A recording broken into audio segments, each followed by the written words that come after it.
menggerakkan hati, negeri ini memanggilmu. Om Swastiastu. Baik, pada hari ini kami dari calon guru penggerak angkatan kelima Kabupaten Buleleng akan melakukan wawancara tentang pengambilan keputusan bersama Bapak Kepala SMK Negeri 1 Sukasade, Bapak Dr. Andes Imade dari Sibaul MM, yang berkesempatan memberikan kami waktu untuk melakukan wawancara terkait dengan pengambilan keputusan yang ada di SMK Negeri 1 Sukasada. Baik Bapak, Om Swastiastu. Nggih, Swastiastu, ya. Jadi kami calon guru penggerak Kabupaten Buleleng angkatan kelima akan melakukan sesi wawancara terkait dengan pengambilan keputusan yang dilakukan oleh Bapak selaku Kepala SMK Negeri 1 Sukasada. Ya. Nah, selama Bapak sebagai Kepala Sekolah di SMK Negeri 1 Sukasada, bagaimana Bapak melakukan identifikasi terhadap kasus-kasus yang merupakan dilema etika dan kebijakan moral, Bapak? Baik, terima kasih rekan-rekan guru penggerak yang berbahagia hari ini. Saya kurun waktu 4 tahun ini memang problema permasalahan yang terjadi situasinya memang artinya bisa dikendalikan kan gitu ya. Jadi salah satu permasalahan yang ada, saya sebenarnya ingin memilah permasalahan yang mana ada permasalahan internal, ada eksternal. Jadi kalau permasalahan itu ada di internal di tubuh kita lembaga, kita fasilitasi untuk bisa meredam daripada permasalahan itu dengan cara bagaimana kita bisa memberikan solusi-solusi yang terbaik, win-win solution. Ya. Jadi tidak kita izinkan untuk permasalahan itu berkembang terus di lapangan, tapi sedini mungkin kita carikan solusi. Jadi mudah-mudahan itu yang sudah kita lakukan itu adalah bagaimana kita bisa memotivasi guru, permasalahan itu sedini mungkin kita bisa selesaikan sehingga tidak berkembang. Jadi lebih awal kebijakan kita adalah menyelesaikan permasalahan apapun, sekecil apapun yang ada, kita akan selesaikan dengan baik. Sehingga kalau perlu saya juga mendatangkan semua guru untuk bisa kita sosialisasi sekalian. Ini untuk meredam, jangan sampai saya ngomong A di belakang B. Nah ini perlu juga dikaji bahwa kepala sekolah punya kebijakan dengan win-win solution. Misalnya, saya kira itu, ya. Jadi permasalahan apapun itu, kalau itu kita bisa dibicarakan dengan baik, kenapa harus diberikan berkembang? Ya. Gini, ya. Artinya diselesaikan secara internal. Secara internal, ya. Baik itu dengan permasalahan guru, baik permasalahan siswa, orang tua dan sebagainya, kita akan selesaikan internal. Jadi kita tidak kita berikan berkembang sehingga ini image-nya akan lain lagi kalau sudah perkembangannya beda. Gitu. Terima kasih Bapak. Ya. Baik Bapak, saya giliran kedua Niki yang bertanya. Tadi sudah luar biasa sekali jawabannya atas pertanyaan dari Pak Yudi, ada win-win solution, kemudian diselesaikan secara internal. Yang ingin saya ketahui Bapak, bagaimana Bapak menjalankan kepengambilan keputusan di sekolah Bapak, terutama untuk kasus-kasus di mana ada dua kepentingan yang sama-sama benar atau sama-sama mengandung nilai kebajikan begitu. Baik, permasalahan ini kan kita lihat dulu letak permasalahan, pasti letak permasalahan kita akan kaji. Kalau memang merasa semuanya benar, kita akan carikan solusinya bagaimana. Jadi salah satu adalah bagaimana permasalahan ini bisa diselesaikan, ataukah yang merasa benar ini coba kaji dulu. Iya. Kaji. Kita selaku pemegang kebijakan tidak menyalahkan satu sama lain, sehingga semuanya ini kita akan ambil permasalahan sambil sama-sama membuka satu pendapatnya dulu. Setelah pendapat ini muncul di kemudian, kita akan coba untuk memberikan solusi. Apa pendapat teman-teman yang merasa sama-sama merasa benar? Ini kan kalau itu dibiarkan terus juga gondok-gondokan, kalau saya benar gitu kan. Silakan masing-masing mengeluarkan pendapat dulu apakah itu benar atau tidak. Menurut kepala sekolah kan beda lagi. Dari sudut pandang kepala sekolah beda. Iya. Artinya di dalam kondisi seperti ini, walaupun kadang-kadang seseorang ini kan tidak mau tahu pendapat ini benar atau salah. Iya. Karena menurut pribadinya itu benar, Iya, tapi menganggapnya menurut saya belum tentu juga benar, Iya. gitu kan. Iya, Jadi benar, Pak. jadi yang pertama adalah silakan pendapatnya dikeluarkan dulu sama-sama. Setelah saya mendengarkan pendapat itu sesuai dengan apa yang terjadi, lalu barulah kita berikan win-win solutionnya gimana. Sehingga permasalahan itu clear pada saat itu. Saya kira nggak ada masalah kalau itu bisa diselesaikan dengan bijak kan. Iya, terpuaskan Jadi tergantung, jadi. iya. Artinya kepala sekolah kan bukan alat pemuas, ya. Jadi terang-terangan memang seperti itu. Tetapi bagaimana memberikan solusi agar kedua-duanya bisa terfasilitasi Iya. mendapatkan jawaban yang pasti. Bukan alat pemuas Ya, Pak. yang kedua, saya sarankan teman-teman kalau merasa salah, ya Minta maaf. bersedialah untuk minta maaf. Iya. Itu salah satu. Legowo. Harus legowo. Kita nggak bisa, karena kan perbedaan pendapat itu pasti. Iya. Ya, perbedaan itu pasti. Yang kedua kan saya berpikir begini, tanah wong swasta nulus, jangan sampai kepala sekolah punya kewenangan yang harus seperti dewa, enggak. Kepala sekolah juga punya salah. Nah, Salah satu ini. Jadi kalau memang ini sudah sama-sama legowo, yang mana yang benar, yang mana yang tidak. Ini menurut saya kaji dari sisi itu. Sehingga semuanya akan bisa berjalan baik. Iya. Salah satu itulah. Ya. Ya. Oke, baik Bapak. Baik. Nah, lanjut saya bertanya Pak, menyambung dari pertanyaannya Bu Sudani, langkah-langkah atau prosedur apa yang Bapak lakukan dalam penyelesaian masalah di sekolah Bapak? Baik. Salah satu adalah mengenali permasalahan dulu. Ya, pasti mengenali permasalahan. Apa sih permasalahan? Iya. Ya. Yang kedua, saya melihat permasalahan yang berkembang itu siapa saja yang terlibat. Kan ini sudah kita ketahui siapa yang terlibat, barulah kita mengumpulkan fakta yang harus kita dapatkan, saksinya apa, adakah saksi, adakah bukti-bukti yang mengarah ke kekeliruan itu dan sebagainya.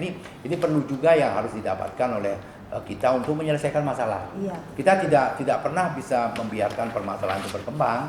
Tetapi kalau memang sudah tidak bisa dikembangkan, ya carikanlah argumentasi yang baik untuk bisa menyelesaikan itu. Yang lanjut, apakah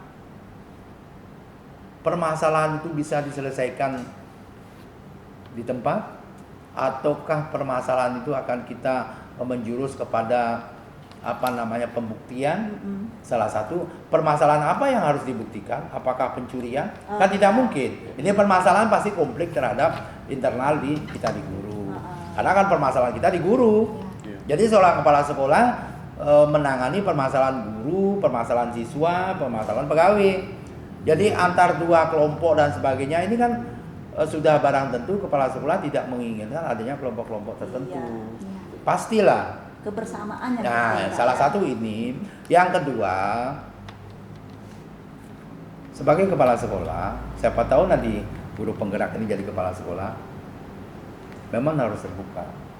Baik dari segi apapun terbuka.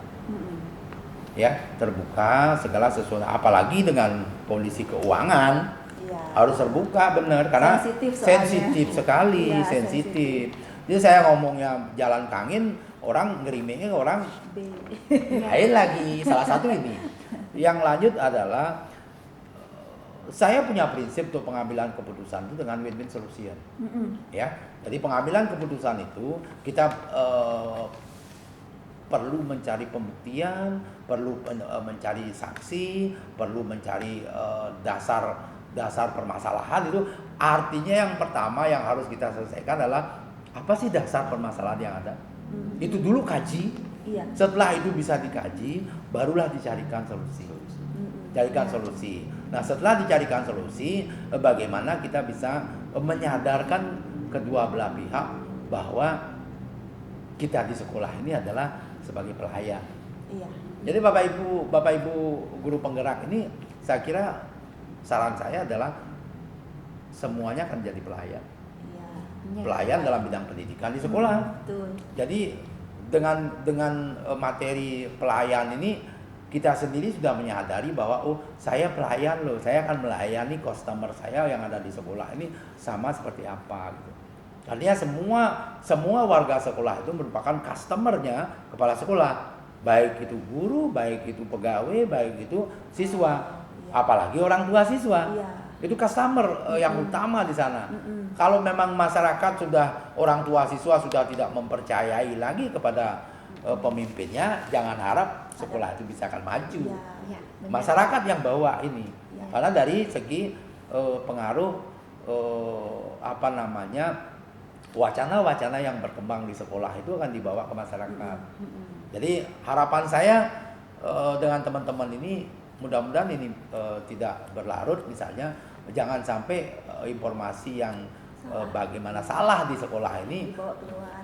sudah dibawa keluar. Ini Iya. salah satu ini. Iya. Jadi image-nya akan berat sekali. Mengembalikan citra itu susah banget. Kalau sudah jelek di mata masyarakat, sulit untuk bisa Iya, kembali. susah. Ya, Gini. benar, Pak. Ya. Nah, tadi Pak sudah panjang lebar menjelaskan bagaimana langkah-langkah Bapak dalam pengambilan keputusan di 5 etika, Pak. Nah, sekarang saya nyambung, Pak. Hal-hal apa saja yang Bapak anggap efektif dalam pengambilan keputusan pada kasus-kasus dilema etika yang ada di SMK Negeri 1 Sukesari, Pak? Yang Pengambilan keputusan saya itu terjadi apabila kita bisa menentukan siapa sih yang bisa kita ajak rembuk. Kita mencari dulu permasalahan itu, siapa sih yang bisa diajak rembuk. Kalau saya misalnya, saya selaku kepala sekolah, yang saya ajak rembuk ini sudah barang tentu staf saya dulu. Ya, artinya staf-staf saya yang saya percayakan untuk membantu kegiatan di sekolah ini perlu juga. Kepala sekolah bukan dewa. Iya. Pastilah saya harus koordinasi dengan staf-staf pimpinan untuk bisa mengambil keputusan ini, mengambil keputusan yang terbaik.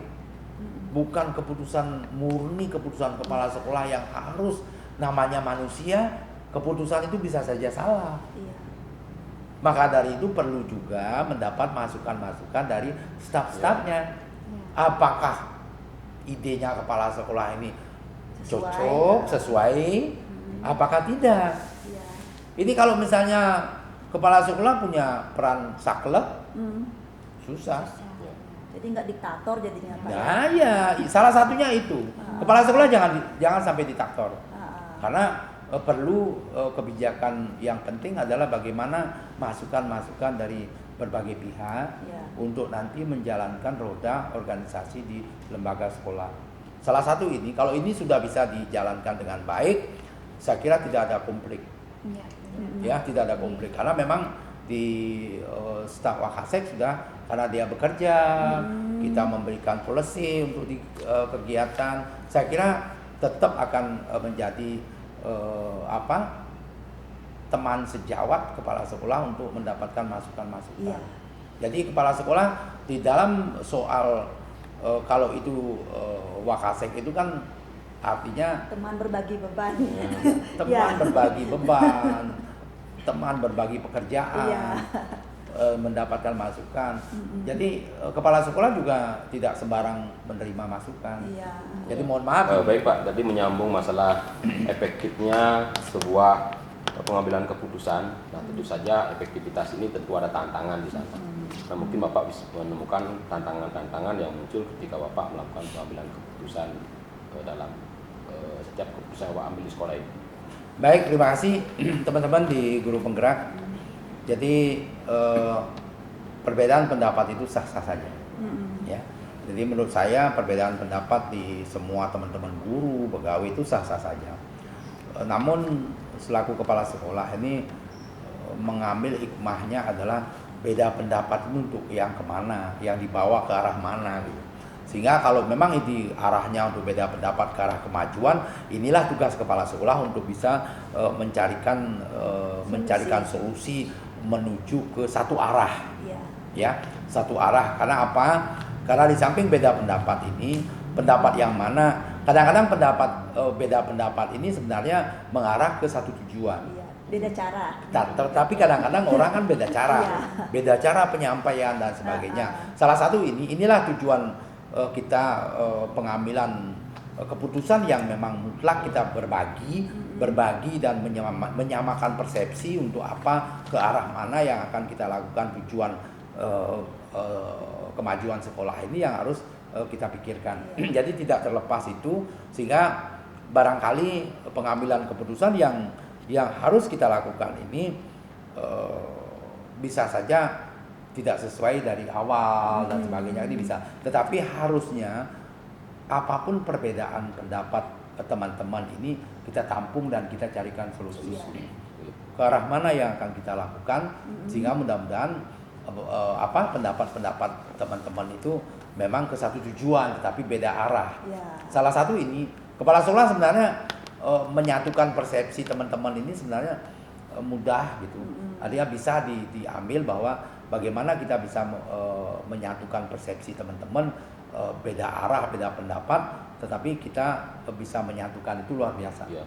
Gitu. Luar biasa itu menyatukan Iya. perbedaan pendapat dengan Kerja banyak keras orang. ya. Iya. Itu tantangan seorang kepala sekolah. Betul. Iya. Ya, baik Bapak. Saya ingin melanjutkan lagi pertanyaan yang tadi. Apakah Bapak memiliki jadwal tertentu dalam penyelesaian kasus dilema etika? Apakah Bapak langsung menyelesaikan di tempat atau memiliki sebuah jadwal untuk menyelesaikannya? Kemudian prosedur apa yang Bapak gunakan? Baik, terima kasih. Kalau kebijakan saya selama di sini, ini ada permasalahan beda-beda permasalahan. Kalau itu permasalahan siswa, ya saya memberikan kesempatan kepada teman-teman di BK dan di kesiswaan untuk menyelesaikan. Artinya selesaikan dulu sampai dengan batas maksimal penyelesaian siswa. Kalau siswa nih ngomongnya ke masalah siswa. Iya. Kalau masalah siswa, saya nggak perlu harus turun tangan terlalu banyak, karena kita menempatkan ada guru BK, ada kesiswaan untuk menangani permasalahan ada di bawah, karena leading sektornya ada di sana. Iya. Nah yang kedua, kalau guru pegawai ini memang harusnya guru saya menangani secara langsung. Artinya ada permasalahan apapun ini harus kita berhati-hati untuk bisa mewujudkan permasalahan ini tidak berkembang. Iya. Sehingga apapun yang bisa kita lakukan, kita sedini mungkin kita cut, selesaikan. Segera jadi Pak ya. Segera. Jadi jangan sampai menunda, sehingga kalau permasalahan apapun, karena ini merupakan satu gejolak, bisa saja perdebatan itu akan panjang, tetapi pada intinya kita bisa meredam semua. Ini yang salah satu. Karena yang kedua adalah kalau dengan pegawai sudah ada subkoordinator SDM yang menangani, tetapi tidak tertutup kemungkinan leading sektornya juga dari kepala sekolah. Jadi menangani masalah. Kalau terus terang kepala sekolah seperti tadi, bahwa kepala sekolah bukan dewa, ada permasalahan yang nggak bisa diselesaikan, saya punya atasan yang harus saya minta petunjuk. Ya, saya punya atasan tuh, petunjuknya gimana tentang ini, karena kan aturannya beda-beda. Iya, betul. Saya ngomongnya A, nanti petunjuknya yang di atas lain Lain lagi. lagi. Makanya perlu sebagai kepala sekolah itu tidak sakleknya begini, sudah tidak bisa menyelesaikan masalah dipaksakan kekeh gitu, nggak bisa. Saya terus terang, pegawai apapun saya lapor dulu, permasalahannya gini, gimana solusinya Pak, gini dan sebagainya, pasti. Ya. Dan saya tidak memungkiri bahwa kepala sekolah nggak bisa menyelesaikan, wajar. Karena saya manusia, Betul. ya, karena itu merupakan ada kebijakan atasan juga. Saya nggak bisa melanggar atasan. Tapi kan Gini. tetap koordinasi Bapak. Tetap. Saya koordinasi dengan atasan tetap. Ada SOP yang berjalan di SOP yang jalan. Jadi saya tidak bisa mengambil sikap sendiri, apalagi yang dengan namanya ASN, nggak bisa. Jadi ASN itu ada aturannya. Kalau saya menegur, boleh tercatat, ya saya catat. Sepanjang itu pembinaan saya seperti itu. Tapi kalau memang sudah melewati batas pembinaan, saya pasti melaporkan, karena itu ASN. Iya. Yang berhak punya kekuatan untuk menghukum ASN itu adalah dinas, BKT dan sebagainya. Salah satu ini. Tetapi SOP-nya jangan melampaui dinas, tahu-tahu ke BKT, ke dinas dulu lah. Aturan kan tetap harus kita jalankan. Ada jenjang-jenjang. Ada jenjang. Tidak mungkin kita lakukan itu. Ya. Baik Pak, menyambung pertanyaan dari Bu Sudani, adakah seseorang atau faktor-faktor yang selama ini mempermudah atau membantu Bapak dalam pengambil keputusan dalam kasus-kasus yang ada di SMK Negeri 1 Sukasade? Mungkin seperti itu Pak. Ya baik, tadi kan sudah saya sampaikan pula bahwa saya punya staf-staf pimpinan, Wakasek dan sebagainya, Kaproli dan sebagainya. Kalau toh bisa diselesaikan di jajaran Kaproli, kenapa harus saya turun tangan? Iya. Guru di jurusan ini masih ada Kaproli. Kalau di SMK itu, Kaproli yang punya tugas yang paling vital di jurusan itu adalah dia. Jadi kalau ada permasalahan di jurusan, kalau bisa diselesaikan di sana, selesaikan dulu. Jangan belum apa sudah langsung masuk kepala sekolah gitu misalnya. Jadi regulasi itulah yang kita terapkan di sini, sehingga kalau memang Kaproli sudah susah untuk menangani permasalahan di bawah, ya kepala sekolah ya berhak dengan pendampingan. Saya tetap minta Berarti pendampingan. sesuai dengan SOP yang ada Tetap di SMK. saya tetap menggunakan SOP.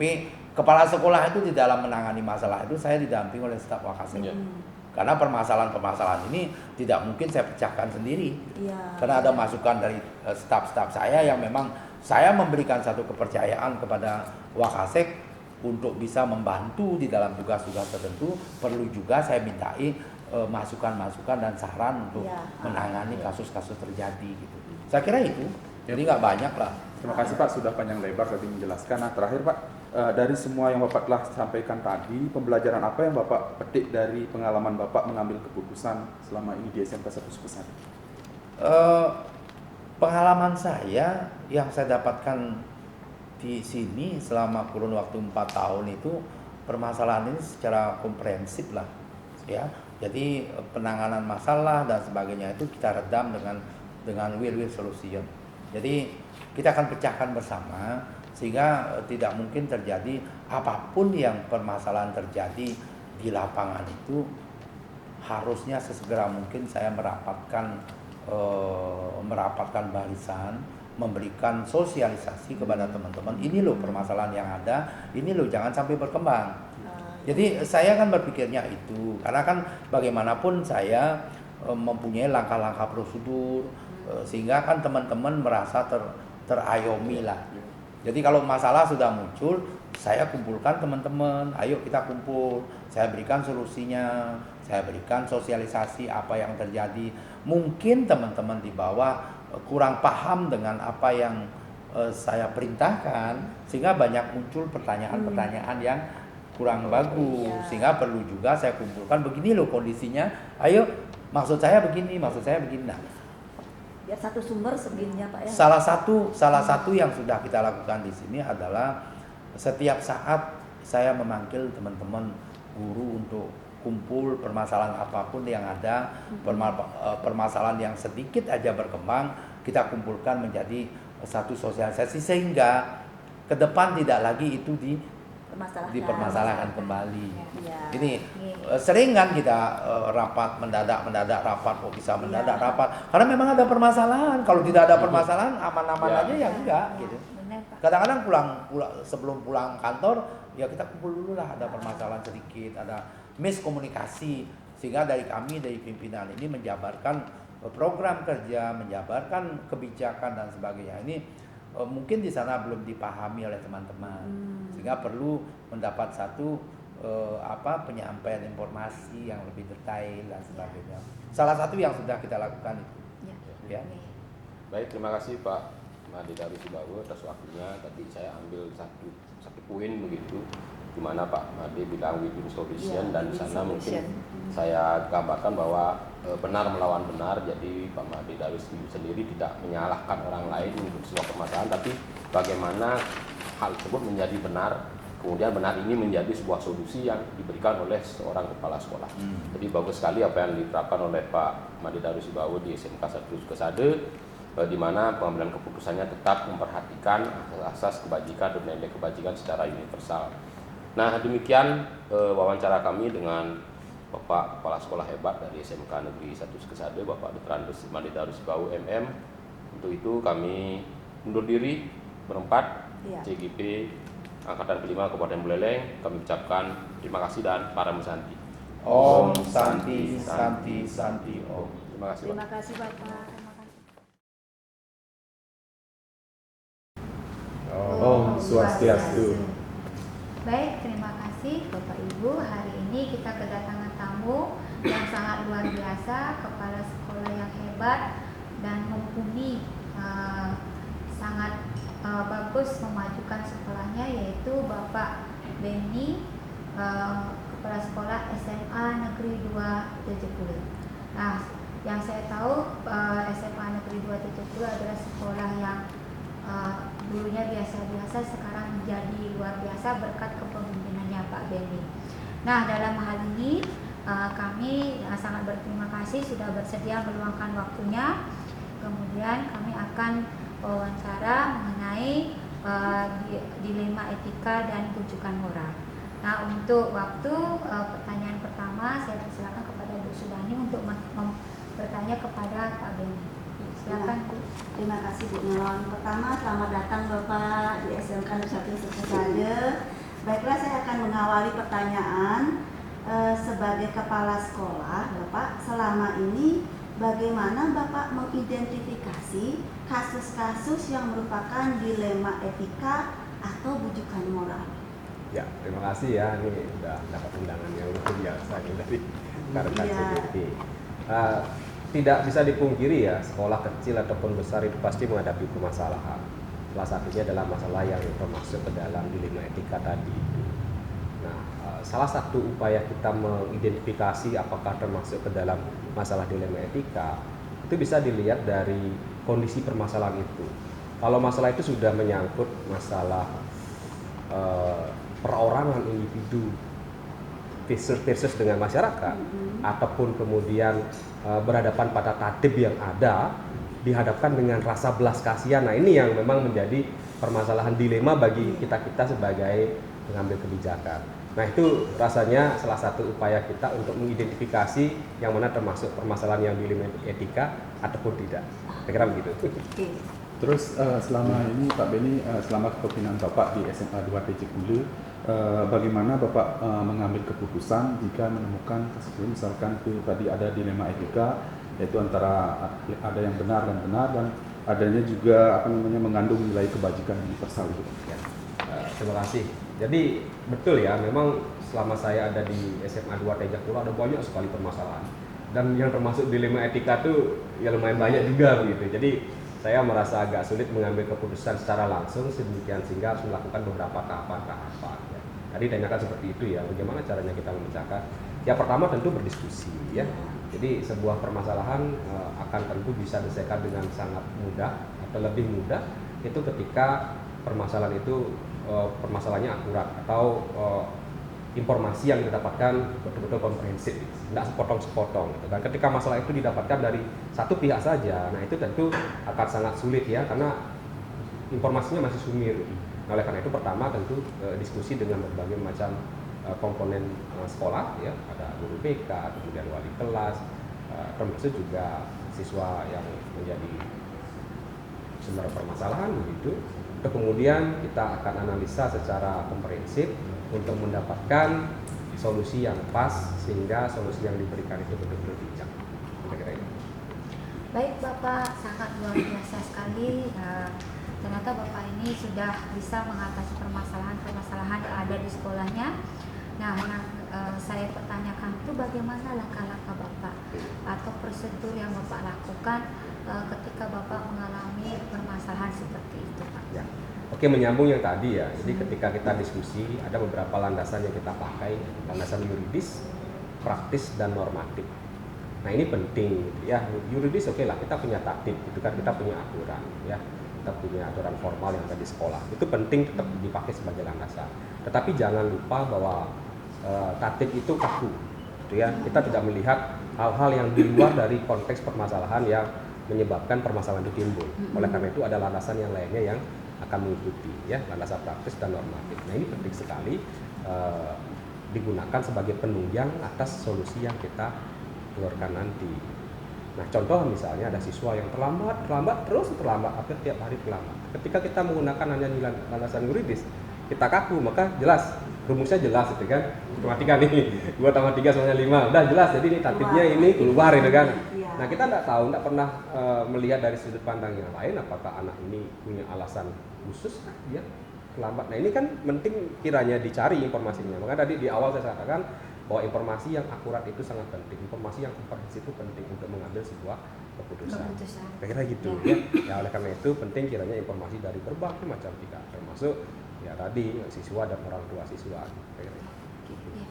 Baik Bapak, menyambung dari pertanyaannya Ibu Nilon tadi, yang ingin saya tanyakan yaitu hal-hal apa saja yang selama ini Bapak anggap paling efektif dalam mengambil keputusan pada kasus-kasus dilema etika seperti itu, Pak?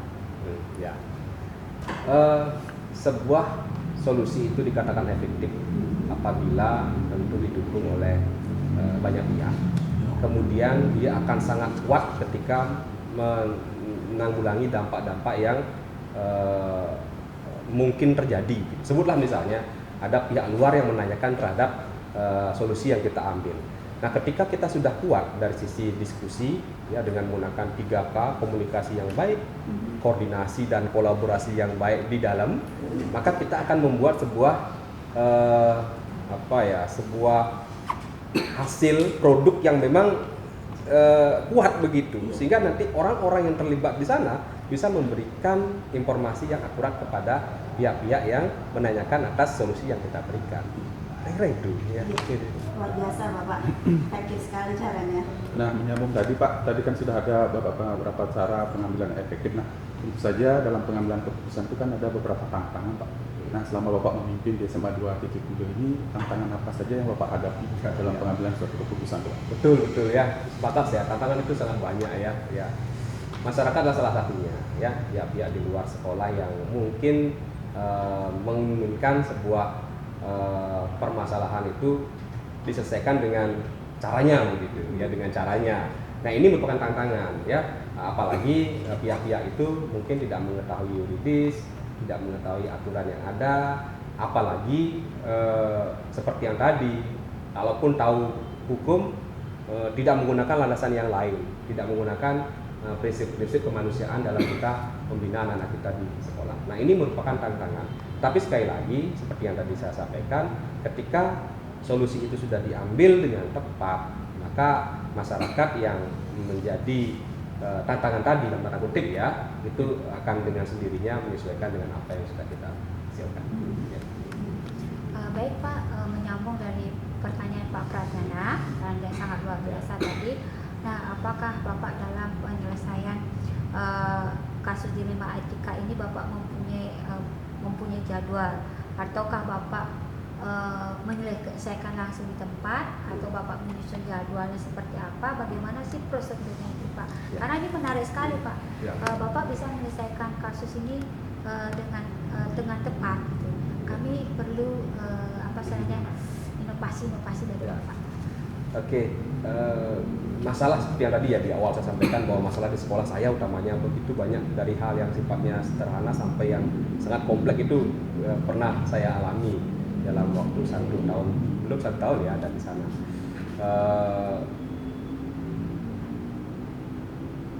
Apa tadi pertanyaannya? Ada dijadwalkan. Oh, jadwalkan. Saya terlena dengan. Iya. Ya, tergantung permasalahannya. Kalau permasalahannya kecil tuh misalnya itu bisa diselesaikan dalam tataran wali kelas, di tataran guru pengajar, itu sudah selesai. Tetapi kasus-kasus yang termasuk ke dalam dilema etika ini itu memang sudah tataran permasalahan yang berat pastinya. Karena rasanya sangat kecil kemungkinan bisa diselesaikan oleh beberapa pihak saja. Wali kelas misalnya tidak mungkin bisa menyelesaikan sebuah permasalahan yang sudah termasuk ke dalam dilema etika. Berarti Bapak punya SOP dong? Betul. Nah, jadi permasalahan itu diselesaikan dengan SOP-nya. Jadi kalau misalnya permasalahannya kecil, misalnya sederhana, itu mungkin bisa diselesaikan dengan ini, udah selesai gitu kan. Tapi ketika dia sudah masuk ke ranah-ranah yang memang permasalahan kompleks, maka SOP-nya seperti yang tadi Bu Nilon sampaikan, itu adalah masuk ke kompresi kasus. Nah, kalau sudah kompresi kasus, maka itu sudah pasti terjadwalkan. Ya, tadi saya sampaikan kan terjadwalkan, kemudian juga pihak-pihak yang terlibat di sana juga disesuaikan begitu. Jadi ada surat undangan apa segala macam. Itu harus dipastikan ya, ketika nanti kompresi kasus itu tidak dihadiri oleh pihak-pihak yang berkepentingan, maka solusi yang diambil juga menjadi tidak tepat Ya, ya, benar, efektivitas yang Pak. tadi Ya. disampaikan itu tidak akan tercapai. Iya. Contoh lah misalnya mesti ada orang tua siswa di sana sebagai saksi, itu tidak ada, maka otomatis hasil yang didapatkan itu kan diragukan, itu kan Ya. seolah-olah kita melakukan sebuah. Kira-kira itu artinya jadwal tidak dijadwalkan tergantung dari kasus yang diselesaikan. Kalau terkait dengan dilema etika pasti kita jadwalkan, dan jadwal ini pun disesuaikan dengan pihak-pihak yang berkepentingan di sana. Sebab misalnya orang tuanya tidak bisa pada saat itu saya. Kalau misalnya bisa diwakili. Tapi kalau misalnya tidak, kita carikan waktu yang tepat agar orang tua hadir dalam kegiatan. Berarti prosedurnya itu Bapak sudah punya SOP tersendiri dalam menyelesaikan kasus. Oke. Ya. Ya. Ya. Oke. Baik Bapak, sekarang giliran saya kembali untuk bertanya. Begitu. Tadi kan Bapak menyebut ada 3K yang Ya. membantu Bapak, kan tadi begitu. Kemudian bisa Bapak ceritakan kembali lebih lanjut, kira-kira adakah seseorang atau faktor-faktor yang selama ini mempermudah atau membantu Bapak dalam mengambil keputusan, Pak? Ya, betul, tepat sekali bahwa seorang pemimpin ya rasanya dimanapun itu, siapapun itu ya, apalagi saya, artinya saya begitu, tidak akan mungkin bisa menyelesaikan sebuah permasalahan, apalagi termasuk ke dalam permasalahan yang dilema etika tadi itu seorang diri. Iya. Oleh karena itu penting kiranya bantuan dari pihak-pihak yang lain. Ya, kalau saya di sekolah sih karena saya orang baru di sana, saya penting sekali mendapatkan bantuan dari rekan yang sudah lama di sekolah itu. Karena paling tidak beliau memahami kultur yang terjadi di sekolah itu, kultur masyarakatnya, kultur sekolah, di samping memang bantuan-bantuan dari pihak-pihak yang lain tentunya. Ya, jadi jawaban atas pertanyaan itu, ya saya memerlukan sosok. Salah satunya adalah wakakurikulum saya. Iya. Jadi beliau sudah sangat lama di sana, kemudian kompetensinya bagus, kemudian juga diajak berdiskusi untuk menyelesaikan ini juga memiliki visi yang sama, jadi dilihat dari berbagai aspek. Nah sampai saat ini mudah-mudahan sih terus aman. Jadi sudah erat hubungannya ya, Pak? Oh ya, sangat erat ya Bu ya. Nah ini mungkin terakhir Pak Beni, karena Pak Beni sangat sibuk begitu. Nah Pak, dari paparan yang Pak tadi sampaikan itu sudah sangat gini bagaimana Bapak mengambil keputusan untuk masalah dilema etika. Nah apa pembelajaran yang Bapak bisa ambil dari pada saat mengambil keputusan yang Bapak ambil itu? Pernahkah ada rasa menyesal kok saya tidak ambil keputusan ini? Ya, gitu, Pak? ya, pembelajaran pertama yang saya dapatkan dari penyelesaian dilema etika ini betul-betul memang permasalahan itu tidak di satu dimensi ya. Begitu banyak ternyata tantangan yang kita dapatkan untuk menyelesaikan sebuah masalah. Dulu ketika saya masih di tataran Wakasek, mungkin dengan gampang bisa memberikan ide-ide atas solusi permasalahan begitu.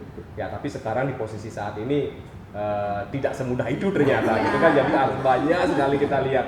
Kira-kira itu ya, terkait dengan penyesalan, kadang-kadang sempat berpikir begitu, kenapa saya tidak mengambil ini. Tapi kembali lagi ke yang tadi, inilah keputusan bersama, dan kemudian kalau kita lihat pertanyaan-pertanyaan dari sekian banyak penyesalan saya itu lebih banyak memang tidak ada masalah, justru ini adalah jalan yang terbaik. Kira-kira itu. Luar biasa. Teguh berarti ya, Pak ya? Ya. Baik Pak Beni, Iya.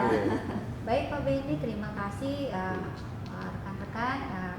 Ini adalah merupakan kepala sekolah favorit saya. Beliau adalah sangat luar biasa karena dulunya beliau itu sangat kompeten dalam bidang kurikulum, kemudian jadi kepala sekolah tentu sudah menguasai hal-hal tersebut.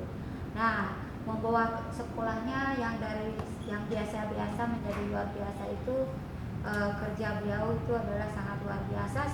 Saya sangat mengagumi karena saya tahu SMA 2.0 itu seperti apa. Sekarang itu saya tidak bisa ngomong apa-apa, sangat luar biasa. Nah, terima kasih Pak Beni sudah meluangkan waktunya.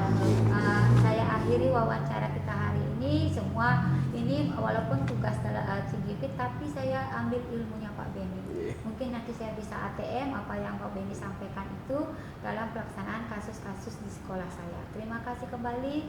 Saya akhiri dengan aturan parang santun. Oh,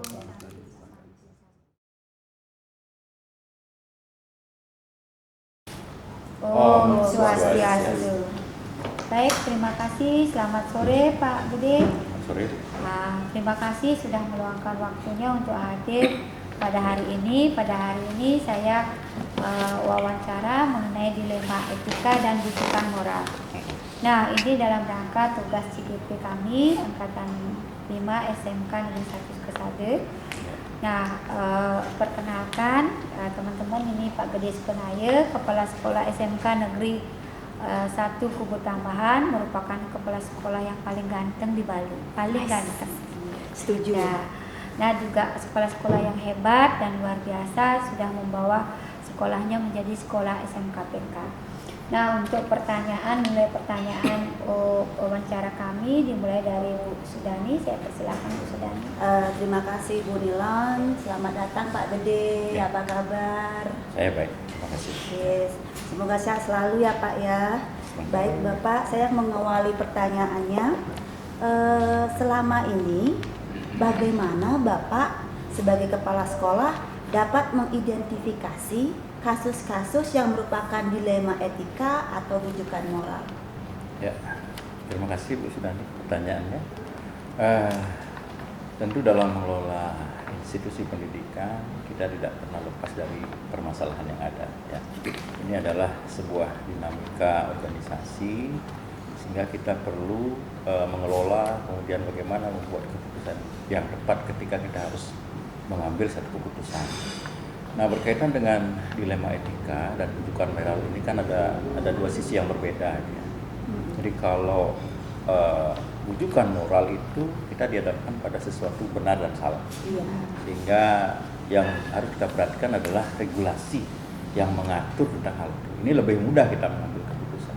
Karena kita pengambilan keputusan itu berdasarkan atas peraturan atau regulasi. Tetapi ketika kita dihadapkan pada dilema etika, nah ini yang betul-betul memang memerlukan sebuah analisis, pengumpulan fakta, data dan seterusnya. Sehingga apa yang kita harapkan adalah ketika kita mengambil satu keputusan itu memang betul-betul nanti tidak memihak, artinya satu pihak, tetapi memang bisa diterima oleh semua pihak. Dan untuk mengidentifikasi permasalahan-permasalahan yang berkaitan dengan dilema etika ada 4 prinsip ya. Jadi sudut pandang yang harus kita pakai sebagai pedoman yaitu yang pertama adalah paradigma individu melawan masyarakat. Jadi ada kelompok kecil dan kelompok besar. Ya mungkin salah satu contoh ketika kita mengajar di kelas ada siswa yang memiliki kemampuan ada satu kelompok yang memiliki kemampuan lebih rendah daripada yang lain itu ya. Ada kelompok besar yang memiliki kemampuan yang lebih tinggi. Mungkin dari sisi pengerjaan tugas ada satu kelompok yang minta mengerjakan tugas dalam sekian menit misalnya. Tapi ada sebagian besar yang minta dalam waktu yang berbeda. Nah disitulah sebagai guru kita harus bijak ya mana yang harus kita kedepankan. Yang selanjutnya mungkin ada keadilan dan rasa kasihan ya, kemudian juga ada kebenaran melawan kesetiaan, dan yang terakhir adalah paradigma jangka pendek jangka panjang. Inilah yang kita pertimbangkan ketika kita dalam keseharian mengidentifikasi kasus-kasus yang terjadi di sekolah. Mungkin demikian Ibu. Oke Bapak, terima kasih Ya. Bapak. Terima kasih Pak De menyambung Ya, pertanyaan Bu Sudani tadi. Nah, selama Bapak memimpin di SMK 1 Kubu Tambahan, bagaimana Bapak menjalankan pengambilan keputusan jika menemukan masalah dilema etika seperti tadi, Pak? Ya, dalam pengambilan keputusan ya, jadi tadi sudah saya singgung sedikit. Kita harus mengambil keputusan itu sesuai dengan visi misi yang berpihak pada murid ya. Jadi kemudian ada budaya, ada etika, ada rasa aman ya. Kemudian juga bagaimana tidak memihak ya. Dalam artian kita harus mengedepankan bisa diterima oleh semua pihak seperti itu. Ya mungkin nanti arahnya adalah kita mengikuti langkah-langkah yang memang secara teori sudah ada ya. Jadi dalam pengambilan keputusan itu juga kita melibatkan juga nanti teman-teman yang kompeten, Bapak itu staf pimpinan juga ada waktu kepala sekolah, ada kaproli, kemudian juga tentu guru BK ya. Saya lebih mengedepankan guru BK karena secara psikologis teman-teman BK kan memahami hal ini sehingga bisa memberikan masukan kepada kita, kemudian juga dalam pengambilan keputusan kita lebih komprehensif. Yes. Nah, terus kemudian langkah-langkah atau prosedur apa yang Bapak lakukan terhadap kasus-kasus yang Bapak alami di sekolah Bapak? Seperti itu, Pak. Terkait dengan langkah-langkah, saya mengutip beberapa teori ya. Jadi secara umum mungkin teman-teman juga sudah tahu semua bahwa ketika kita mengambil satu keputusan, kita mengikuti langkah-langkah. Yang pertama itu adalah mengenali nilai-nilai yang saling bertentangan dalam hal ini ya. Kemudian yang kedua menentukan siapa yang terlibat, jadi ada orang-orang yang terlibat di situ, kita harus pertimbangkan. Kemudian selanjutnya kita mengumpulkan fakta-fakta yang ada sebagai dasar dalam pengambilan keputusan nanti. Kemudian keempat ada pengujian, ya. Satu, pengujian benar dan benar. Kemudian yang kedua, pengujian benar dan salah. Ini juga menjadi basis dalam making decision, gitu ya. Kemudian juga prinsip pengambilan keputusan harus kita kedepankan sampai kepada kita harus mengambil kesimpulan dan keputusan. Dan yang terakhir juga kita tidak lepas dari refleksi apakah keputusan yang kita ambil ini sudah baik, ya, bisa diterima oleh semua pihak, merasa keadilan, rasa aman dan seterusnya. Oke, seperti itu. Baik Bapak, luar biasa ya Pak ya, Bapak sudah melakukan 9 langkah untuk pengambilan keputusan. Nah berikutnya Pak, menyambung dari pertanyaan Bu Nilon tadi, hal-hal apa yang selama ini Bapak anggap itu paling efektif dalam mengambil keputusan apabila ada kasus-kasus dilema etika seperti itu Pak? Ketika muncul satu permasalahan yang berhubungan dengan dilema etika, kita harus pertama mengidentifikasi permasalahan yang ada itu. Ya, identifikasi, kita kelompokkan kepada 3-4 prinsip yang ada itu. Kemudian kedua, kita menentukan siapa orang-orang yang terlibat, ya. Kemudian mengumpulkan fakta-fakta, ya. Melakukan pengujian, ya. Terakhir baru kita mengambil satu keputusan bagaimana kembali ke langkah ya, itu yang kita lakukan sekarang. Baik, terima kasih. Nyambung lagi Pak, setelah Bapak tadi ada berapa langkah untuk mengambil keputusan Pak, saat mengambil keputusan itu ada tantangan ya ketika mengambil keputusan itu Pak? Pasti ada. Jadi ini kan memang tidak kasus yang mudah ya untuk dengan serta-merta ketika ada masalah tentang dilema etika secara langsung kita tangani seperti itu ya. Jadi hal-hal yang memang menjadi tantangan buat kita adalah pertama mungkin ada sikap ragu itu, ya, keraguan-raguan dalam mengambil keputusan. Ini diakibatkan karena kita kurang informasi, kurang fakta, ya. Jadi kurang bahan yang bisa kita jadikan basis dalam pengambilan keputusan itu. Di samping itu juga kita harus banyak menggali informasi. Jadi siapa orang yang terlibat, menggali informasi. Kemudian juga tantangan kita berkaitan dengan siapa yang kita ajak untuk berdiskusi. Jadi tadi saya sampaikan bahwa kita melibatkan staf pimpinan, termasuk guru BK. Ini adalah cara efektif memberikan masukan kepada kita semua untuk bisa nanti dalam pengambilan keputusan kita supaya tepat. Ini menyambung pertanyaan Pak Pradiana Pak, saya lanjutkan ya. Nah, jadi Bapak, apakah Bapak memiliki sebuah tata cara atau jadwal dalam penyelesaian kasus Bapak yang terjadi di sekolah Bapak? Apakah Bapak menyelesaikan di tempat ataukah Bapak memiliki jadwal tertentu untuk menyelesaikan kasus Bapak di sekolah? Seperti itu Pak. Terkait dengan penyelesaian masalah dilema etika, saya lihat dari tingkat kesulitan daripada permasalahan. Ya. Jadi ketika saya melihat bahwa permasalahan dilema etika ini saya anggap ya mudah gitu ya, saya berusaha untuk menyelesaikan pada saat itu juga. Ya, jadi pada saat terjadinya permasalahan kita langsung tangani. Tapi manakala ada permasalahan yang mungkin agak pelik, ya, agak agak sulit seperti itu, ya kami harus agendakan. Ya, agendakan. Jadi sebelum nanti pengambilan keputusan kita sudah koordinasi dengan teman-teman yang kita anggap bisa memberikan masukan, ya, staf pimpinan, wakil kepala sekolah, ya, poli, kemudian guru BK, ya. Atau bahkan kalau memang melibatkan kepentingan yang lebih luas, komite misalkan seperti itu. Ya. Baru kita agendakan. Ya mungkin dalam 1 bulan misalkan kita menyelesaikan permasalahan yang cukup besar. Jadi tergantung situasi sebenarnya, ya situasional. Jadi, tergantung dari sulit tidaknya permasalahan yang kita itu. Ya. Pakai skala prioritas juga. Skala prioritas betul. Iya. Ya, ya. Oke, baik Bapak. Tadi Bapak menyebut ada guru BK yang membantu Bapak, kemudian ada staf juga. Mungkin Bapak bisa ceritakan lebih lanjut gitu, seseorang atau faktor-faktor yang bisa memudahkan Bapak atau membantu Bapak dalam mengambil keputusan dilema etika ini, Bapak. Jadi pengambilan keputusan ini seperti tadi saya sampaikan, bagaimana supaya diterima dengan baik oleh semua pihak kan seperti itu ya. Dan tentu tadi juga saya sudah sampaikan bahwa teman-teman yang terlibat itu mayoritas adalah staf pimpinan di sekolah yang kita mintai masukan, ya, termasuk guru BK. Dan juga tidak menutup kemungkinan pihak-pihak yang kita perlu mendapat masukan, stakeholder ya, tergantung dari permasalahan yang kita hadapi. Wali murid bisa, orang tua siswa itu bisa. Jadi kerjasama antara sekolah dan orang tua ini kan memang luar biasa. Iya, betul. Sekolah tidak bisa berdiri sendiri, berjalan sendiri tanpa dukungan orang tua. Seperti itu.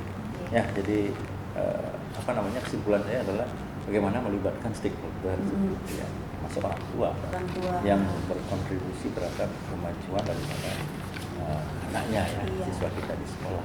Kerjasama yang komprehensif. Nah, mungkin ini pertanyaan terakhir Pak D sebelum kita mengakhiri sesi wawancara ini. Nah, dari sekian kasus yang Bapak hadapi di sekolah tentang dilema etika, kemudian pengambilan keputusan, itu pembelajaran apa atau pengalaman apa yang Bapak petik dari pengambilan keputusan tersebut? Adakah pernah ada rasa penyesalan, Pak, kok saya mengambil keputusan ini? Pelajaran yang kita petik dari pengambilan keputusan berkaitan dengan dilema etika yang paling penting adalah bagaimana supaya kita membuat satu keputusan itu bertanggung jawab. Responsible itu yang paling penting ya. Responsible ini kan ada konsekuensinya memang. Jadi semua keputusan yang kita ambil itu tidak bisa lepas dari akibat. Dan bagaimana supaya akibat ini diminimalisir, itu yang paling saya garis bawahi dari semua pengambilan keputusan.